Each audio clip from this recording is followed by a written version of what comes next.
Aku melihat Indonesia. Jikalau aku melihat gunung-gunung membiru, aku melihat wajah Indonesia. Jikalau aku mendengar lautan membanting di pantai bergelora, aku mendengar suara Indonesia. Jikalau aku melihat awan putih berarak di angkasa, aku melihat keindahan Indonesia.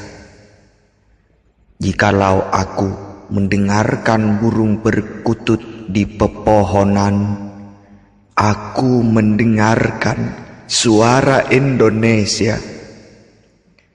Jikalau aku melihat matanya rakyat Indonesia di pinggir jalan, apalagi sinar matanya anak-anak kecil Indonesia, aku sebenarnya melihat wajah Indonesia.